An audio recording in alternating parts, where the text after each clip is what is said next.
नमस्कार। देवोत्थान या प्रबोधिनी एकादशी व्रत कथा। देवोत्थान एकादशी का महत्व।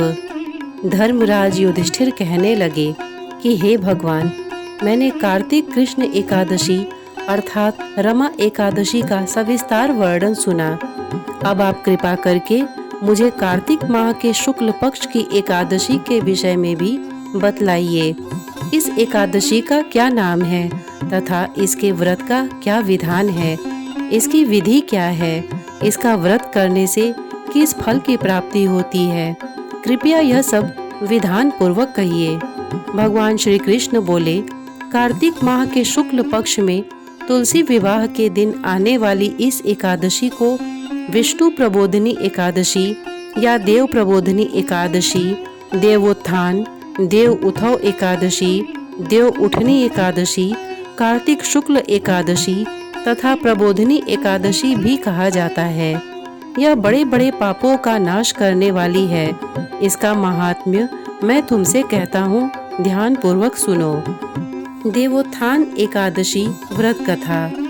एक राजा के राज्य में सभी लोग एकादशी का व्रत करते थे।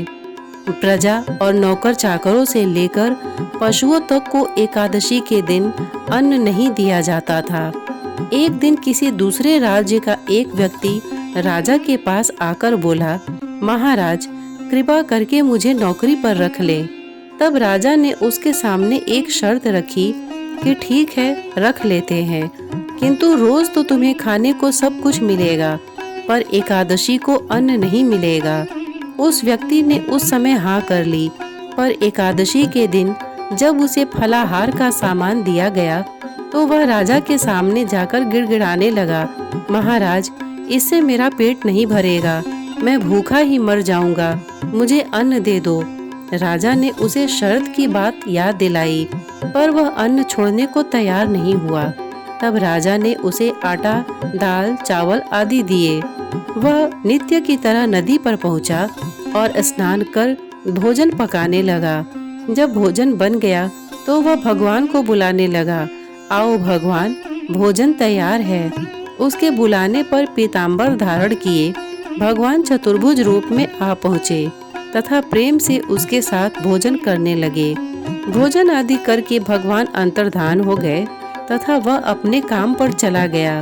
15 दिन बाद अगली एकादशी को वह राजा से कहने लगा कि महाराज, मुझे दुगुना सामान दीजिए। उस दिन तो मैं भूखा ही रह गया। राजा ने कारण पूछा तो उसने बताया कि हमारे साथ भगवान भी खाते हैं, इसीलिए हम दोनों के लिए ये सामान पूरा नहीं होता। यह सुनकर राजा को बड़ा आश्चर्य हुआ। वह बोला, मैं नहीं मान सकता कि भगवान तुम्हारे साथ खाते हैं।